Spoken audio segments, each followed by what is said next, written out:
Je vous invite à prendre l'Épître aux Hébreux, au chapitre 11. Nous ferons la lecture dans quelques instants.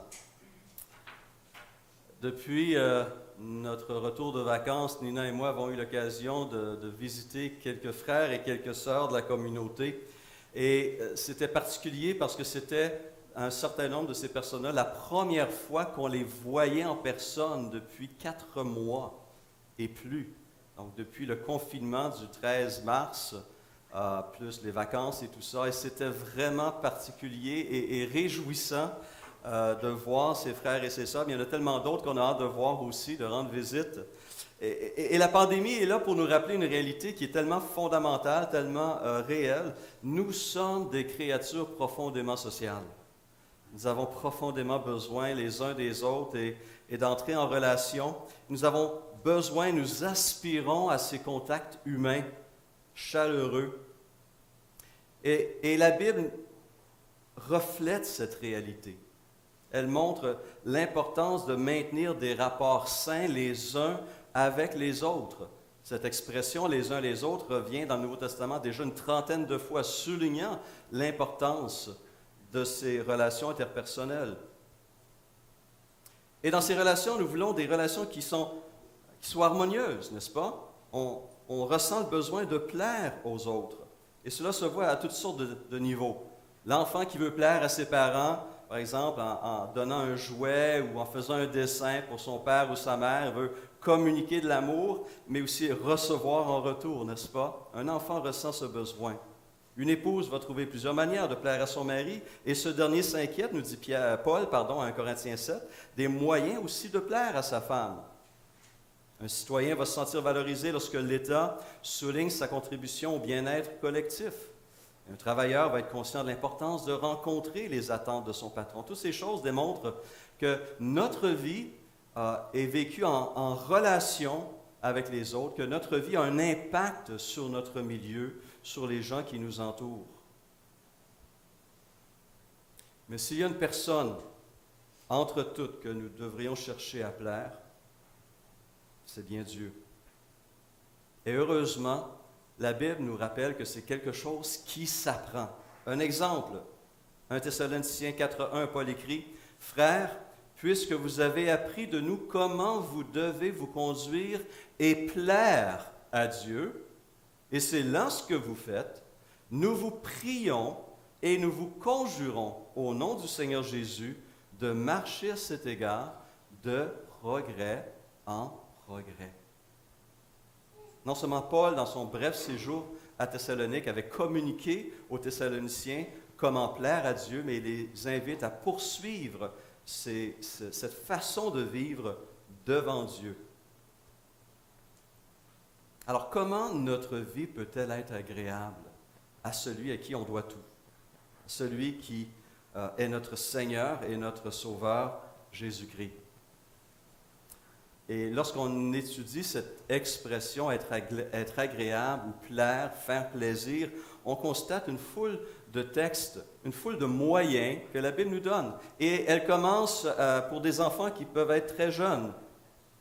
Dans les rapports des enfants avec leurs parents, Paul va dire dans l'Épître aux Colossiens, chapitre 3, « Enfants, obéissez en toutes choses à vos parents, car, ajoute-t-il, cela est agréable à Dieu. » Un enfant qui est obéissant plaît à son Créateur. Donc même un enfant, un jeune enfant, peut se comporter d'une manière qui va réjouir le cœur de Dieu. Notre générosité est un autre exemple.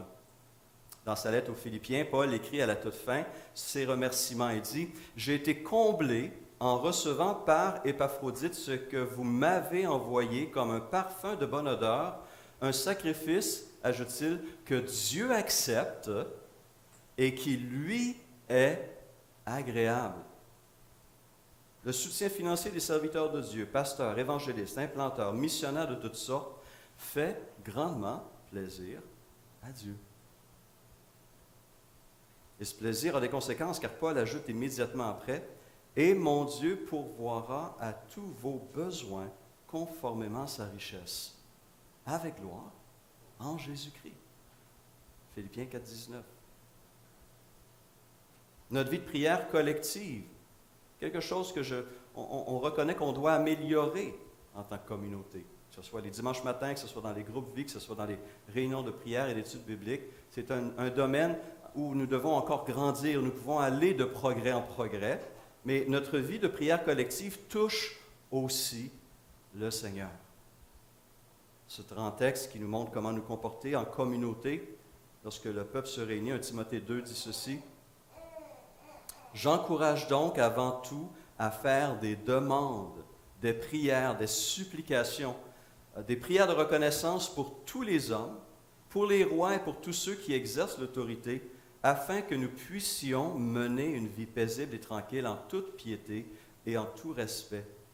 Voilà ce qui est bon et agréable devant Dieu, notre Sauveur. » Il y a donc plusieurs façons de plaire à notre Dieu, de réjouir le cœur de Dieu, de le toucher et d'avoir un impact sur lui. Et l'Épître aux Hébreux nous présente une autre façon, et donc je vous invite à regarder ce texte, Hébreux 11, à partir du verset 1er. Voici ce que l'auteur écrit. « Or, la foi, c'est la ferme assurance des choses qu'on espère, la démonstration de celles qu'on ne voit pas. C'est à cause d'elle que les anciens ont reçu un témoignage favorable. Par la foi, nous comprenons que l'univers a été formé par la parole de Dieu, de sorte que le monde visible n'a pas été fait à partir des choses visibles. C'est par la foi qu'Abel a offert à Dieu un sacrifice plus grand que celui de Caïn. C'est grâce à elle qu'il a été déclaré juste, car Dieu approuvait ses offrandes, et c'est par elle qu'il parle encore, bien qu'étant mort. C'est à cause de sa foi qu'Enoch a été enlevé pour échapper à la mort, et on ne l'a plus retrouvé parce que Dieu l'avait enlevé. Avant d'être enlevé, il avait en effet reçu le témoignage qu'il était agréable à Dieu. Et voici ce que l'auteur ajoute au verset 6. Or, sans la foi, il est impossible de lui être agréable, d'être agréable à Dieu, car il faut que celui qui s'approche de lui croit que Dieu existe et qu'il récompense ceux qui le cherchent. L'auteur veut nous faire réaliser qu'une foi authentique, une foi vivante, une foi solide en Dieu, en son existence, en sa parole et ses promesses, réjouit le cœur de Dieu et permet une communion intime avec ce Créateur. Il est donc important de se poser la question, mais quelle qualité cette foi doit-elle posséder pour réellement plaire à Dieu? Parce qu'il y a toutes sortes de foi. Timothée en Ésaïe, on montre que les Israélites avaient foi en toutes sortes d'idoles. Mais des idoles de bois, de plâtre ou même d'or ne peuvent rien pour sauver. Elles ne voient pas, elles n'entendent pas, elles ne bougent pas, elles n'ont aucun pouvoir.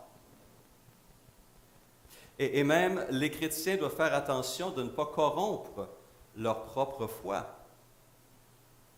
N'est-ce pas? Quand quelqu'un dit « si je crois assez fort, je vais avoir telle chose » ou « telle prière va exaucer », ma foi doit être assez forte.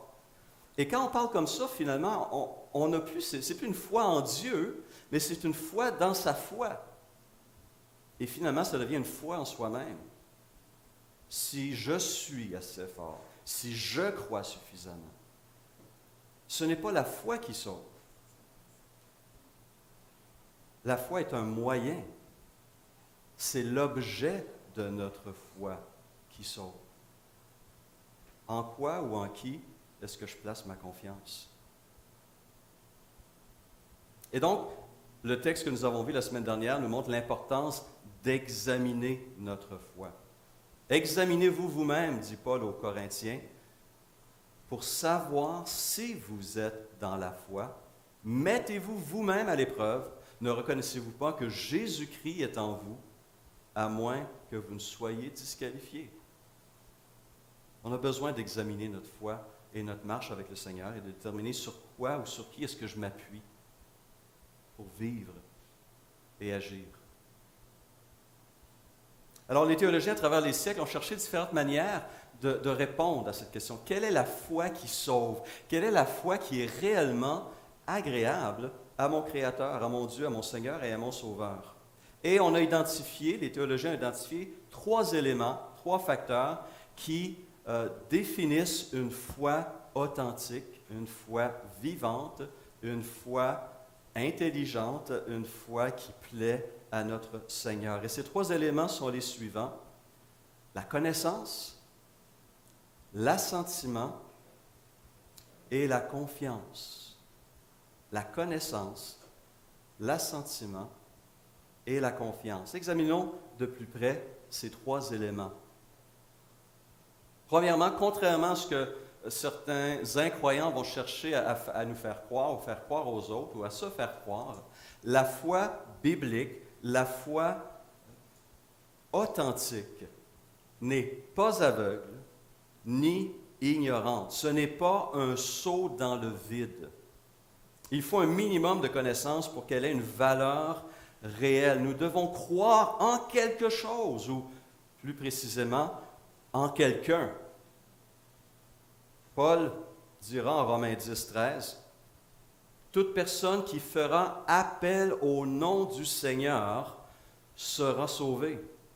Mais comment donc feront-ils appel à celui en qui ils n'ont pas cru? Et comment croiront-ils en celui dont ils n'ont pas entendu parler? Et comment entendront-ils parler de lui si personne ne l'annonce? » Encore une fois, cette importance d'être témoin. Et il conclut cette section de Romains 10 par le verset 17. « Ainsi, la foi vient de ce que l'on entend, et ce qu'on entend vient de la parole de Christ. » Parole de Dieu. La foi qui sauve est une foi en Jésus-Christ. Et cette foi est générée par la communication de la parole de Dieu qui nous présente un Dieu qui s'approche des créatures humaines pour les sauver, pour les guider, pour les bénir. Un Dieu qui s'engage dans l'histoire des hommes et qui la transforme.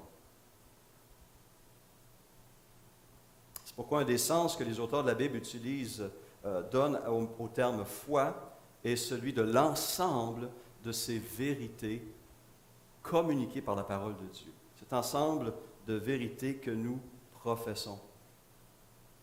C'est en ce sens-là, par exemple, que Paul va dire aux Philippiens, en les encourager à se conduire d'une manière digne de l'évangile du Christ, afin que soit qu'ils viennent les voir, soit qu'ils demeurent absents, qu'ils entendent dire qu'ils demeurent fermes dans un même esprit, combattant d'une même âme.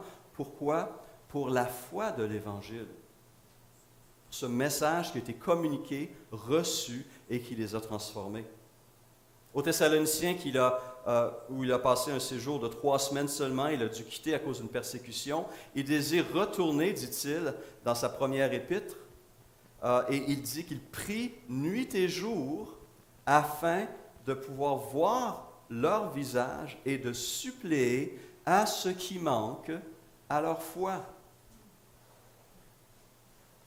Ils avaient une foi authentique en Jésus-Christ, mais celle-ci devait encore grandir et s'approfondir, s'enrichir.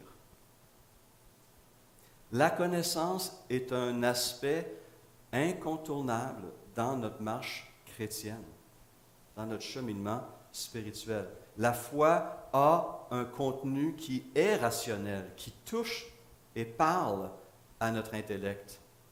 On ne croit pas n'importe quoi. L'objet de notre foi doit être réel. Je peux avoir une foi plus forte que bien des chrétiens sur les lutins ou la fée des dents, mais ça ne fera pas grand-chose dans ma vie. Ce n'est pas la foi qui compte, c'est l'objet de ma foi. La foi en Jésus-Christ, la foi en Dieu, la foi dans la résurrection de notre Seigneur, la foi dans l'Évangile sont des objets que le Nouveau Testament nous présente comme méritant notre accord. Jean 14, 1, Jésus dit à ses apôtres, « que votre cœur ne se trouble point. Croyez en Dieu et croyez en moi, dit-il. Pierre dira dans sa première épître, « Par Christ, vous croyez en Dieu qui l'a ressuscité et lui a donné la gloire, de sorte que votre foi et votre espérance reposent sur Dieu. » Jean écrit, « Quiconque croit que Jésus est le Messie est né de Dieu. » Il y a un impact, il y a une conséquence dans cette foi. Elle nous transforme. Et Jésus lui-même dit au début de l'évangile de Marc, « Changez d'attitude et croyez en la bonne parole, en la bonne nouvelle. » Et Dieu désire nous voir grandir. Ça, c'est un thème, je pense, qui me définit. Et c'est un message que vous avez souvent entendu parler. C'est l'importance de grandir dans la connaissance de notre Dieu, d'apprendre à mieux le connaître, pour pouvoir mieux le servir, mieux l'aimer, lui plaire en toutes sortes de choses. Sachant que les derniers mots sont particulièrement importants, Pierre termine sa deuxième lettre inspirée par ces paroles, « Croissez dans la grâce et dans la connaissance de notre Seigneur et Sauveur, Jésus-Christ. » Alors, qu'en est-il de vous? De votre marche cette semaine, ce mois-ci, cette année? Quelle vérité sur Dieu, sur sa parole, sur sa volonté avez-vous découverte et appliquée? En quoi votre foi s'est-elle affermie au cours des derniers mois, au cours de cette pandémie qui continue à nous affecter? Parce que cette foi, non seulement va vous fortifier vous-même, mais cette connaissance croissante va vous permettre aussi de défendre cette foi. Soyez toujours prêts, écrit Pierre, à vous défendre avec douceur et respect devant quiconque vous demande raison de l'espérance qui est en vous. Est-ce qu'on peut avoir une conversation intelligente avec une personne qui recherche, qui se questionne sur Dieu et l'aider dans son propre parcours spirituel? Par ailleurs, on est d'accord que la Bible ne limitera pas à cette définition la foi. Parce qu'on connaît tous des soi-disant professants qui peuvent vous faire une présentation impressionnante des grandes doctrines de la Bible. On connaît même des pasteurs, des théologiens qui peuvent vous donner un exposé incroyable, mais dont la vie ne reflète nullement ces vérités. Et dans votre quotidien, encore cette semaine, je parlais avec un frère et une sœur, et cette même constatation se fait. Beaucoup de Québécois vont se dire croyants, mais non pratiquants. Et ça m'énerve. Je vais vous avouer que ça m'énerve d'entendre ça. C'est intellectuellement malhonnête. Je ne peux pas dire que je crois en Dieu, que je crois dans sa parole, sans que cette croyance change quelque chose dans ma vie. C'est impossible. Quelqu'un qui parle comme ça est intellectuellement malhonnête, non seulement avec celui à qui il parle, mais avec lui-même. Et vous savez la phrase que je réponds dans ces cas-là pour montrer l'incohérence d'une telle réflexion. Je dis que je suis un végétarien non pratiquant. Hein? C'est un non-sens, c'est ridicule. Pourtant, plusieurs personnes parlent de cette manière et pensent de cette manière. Mais la foi intellectuelle ne suffit absolument pas. Et vous connaissez bien cet exemple que Jacques nous donne dans sa lettre, dans son épître au chapitre 2, verset 14. Il dit, « Mes frères et sœurs, que sert-il à quelqu'un de dire qu'il a la foi s'il n'a pas les œuvres? Cette foi peut-elle le sauver? » Donc, une foi qui ne produit rien est une foi morte. Et donc, ce n'est pas une foi authentique, vivante, qui sauve et qui est agréable à Dieu. Et il poursuit en donnant un exemple frappant. Il dit, verset 18, « Quelqu'un dira, Toi, tu as la foi, moi, j'ai les œuvres. Montre-moi ta foi sans les œuvres, et moi, c'est par mes œuvres que je te montrerai ma foi. Tu crois qu'il y a un seul Dieu? Tu fais bien. Les démons aussi le croient, et ils tremblent. Les démons ont probablement une meilleure théologie que bien des gens dans cette salle, parce qu'ils connaissent Dieu en ayant été en communion beaucoup plus étroite avec lui à un moment donné. Ce sont des êtres qui sont puissants, qui avaient accès à Dieu, mais qui se sont malgré tout rebellés. Et ils ont une bonne connaissance de Dieu, de sa parole, mais cela les a amenés plutôt à se rebeller contre Dieu. La connaissance est essentielle, mais elle n'est pas suffisante. Il faut donc un autre élément, qui est celui de l'assentiment ou de l'approbation. Deuxième qualité d'une foi vivante, dynamique et qui plaît à Dieu. Mais on doit se rappeler que la connaissance a des conséquences sur ma vie, sur celle des gens autour de moi et sur Dieu. Et cette deuxième condition essentielle de l'assentiment et de l'approbation est décrite ainsi par Pascal Denot dans son ouvrage que je recommande, un jeune pasteur et auteur québécois, dans son ouvrage Le côté obscur de la vie chrétienne. Il dit ceci: entendre parler du Christ et comprendre qui il est et ce qu'il a fait n'est pas suffisant. Il faut encore croire que cela est vrai. Et il explique: entendre parler de Jésus suscite deux réactions possibles. Croire que l'Évangile est vrai ou croire qu'il est faux. Ceux qui croient que l'Évangile est faux rejettent Jésus et sont perdus. Pour être sauvés, il faut croire qu'il est la vérité. Fin de la citation. Donc, il y a une connaissance à avoir et il faut être d'accord avec cette connaissance-là.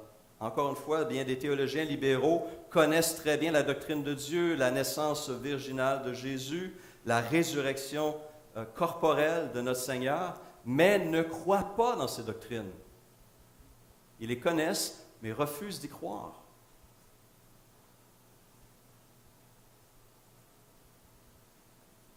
Mais même connaître et croire, être d'accord, n'est pas suffisant. Paul parle d'un certain type de personne qui est très généralisé, très commun, en Romains 1. Et ce qu'il dit de ces personnes n'est pas très, très beau. Versets 18 à 20. La colère de Dieu se révèle du ciel contre toute impiété et toute injustice des hommes qui, par leur injustice, tiennent la vérité prisonnière. Car ce qu'on peut connaître de Dieu est évident pour eux, puisque Dieu le leur a fait connaître. En effet, les perfections invisibles de Dieu, sa puissance éternelle et sa divinité, se voient depuis la création du monde. Elles se comprennent par ce qu'il a fait. Ils sont donc inexcusables. Il ajoute: bien qu'ils connaissent le verdict de Dieu déclarant dignes de mort les auteurs de tels actes, qu'il a décrit dans les versets 22 à 27, non seulement ils les commettent, mais encore ils approuvent ceux qui agissent de même. Vraiment pas brillant. Ils ont la connaissance, ils savent que cette connaissance est réelle, que Dieu existe, qu'il est le Créateur, mais ils refusent d'orienter leur existence à la lumière de ces vérités essentielles. Et c'est pourquoi ce troisième élément est tout aussi important pour une foi vivante, dynamique, qui est agréable à Dieu. C'est la confiance en ce Dieu. Voici comment le catéchisme de Heidelberg, un des grands catéchismes protestants, présente la réponse à la question « Qu'est-ce qu'une vraie foi ?» Ce n'est pas seulement une connaissance certaine par laquelle je tiens pour vrai tout ce que Dieu nous a révélé dans sa parole, mais c'est aussi une confiance pleine et entière que le Saint-Esprit produit en moi par l'Évangile et qui m'assure que ce n'est pas seulement aux autres, mais aussi à moi que Dieu a offert la rémission des péchés, la justice et le salut éternel par pure grâce, par le seul mérite du Christ. Fin de la citation. Le grand théologien John Murray va le dire ainsi: la foi est la connaissance qui se transforme en conviction et la conviction qui se transforme en confiance. La foi ne peut s'arrêter avant la consécration personnelle totale à Christ, le transfert de la confiance en Christ seul pour le salut. C'est recevoir Christ et gloire. Et comme Paul le dit aux Thessaloniciens, vous êtes invités à aller dans ça de progrès encore en progrès, pour la gloire toujours plus grande de notre Seigneur. Et Dieu désire travailler avec vous et en vous pour affermir votre foi. Comme Paul le dit aux Éphésiens, c'est par la grâce que vous êtes sauvés par le moyen de la foi, et cela ne vient pas de vous, c'est le don de Dieu. Et l'auteur de l'Épître aux Hébreux, après avoir donné cet exposé magistral sur la foi en Hébreux 11, poursuit au chapitre 12, il dit « Nous donc aussi, puisque nous sommes entourés d'une si grande nuée de témoins, rejetons tout fardeau et le péché qui nous enveloppe si facilement et courons avec persévérance l'épreuve qui nous est proposée. Faisons-le en gardant les regards sur Jésus qui fait naître la foi et la mène à la perfection. » Là aussi, la foi est à la fois grâce et réponse. Une œuvre de Dieu, mais que nous pouvons développer, affermir et ainsi honorer notre Seigneur. Quelle est donc la foi agréable à Dieu? C'est celle qui manifeste ce mouvement par lequel un homme se tourne vers Dieu et place sa confiance dans la personne de Jésus-Christ pour obtenir le pardon, la justice et la vie éternelle. C'est cette foi qui croit qu'en Jésus, on a trouvé un sauveur qui est totalement suffisant, parfaitement capable de me purifier de tous mes péchés et de me procurer une justice parfaite qui comble réellement mon âme. Et cette foi va réorienter toute mon existence, va renouveler mes pensées, va rediriger mes désirs et mes passions et va m'aider à vivre selon le modèle que Dieu donne à ses créatures. Et j'espère que cette transformation sera évidente non seulement pour vous-même, mais pour ceux et celles qui vous côtoient sur une base quotidienne. Paul pouvait dire cela des chrétiens de Thessalonique. Malgré leur jeune foi, quelques mois seulement convertis, il pouvait dire dans sa correspondance avec eux ces paroles. On raconte à notre sujet quel accueil nous avons eu auprès de vous et comment vous vous êtes tournés vers Dieu en abandonnant les idoles pour servir le Dieu vivant et vrai. La foi qui sauve, la foi qui est agréable à Dieu.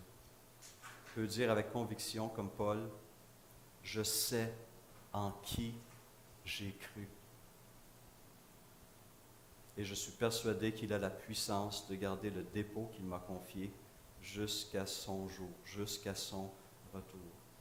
Puissions-nous tous manifester une telle foi et ainsi être agréables à notre Seigneur et apprendre à le connaître davantage et entrer dans une communion encore plus riche avec celui qui est le Créateur de l'univers, le Maître Tout-Puissant, notre Dieu bien-aimé, Jésus-Christ. Prions. Seigneur Jésus, nous te remercions de t'être ainsi révélé à nous et par ton esprit, par ta parole, de faire cette opération surnaturelle dans nos cœurs et nos pensées pour ouvrir notre intelligence à ta vérité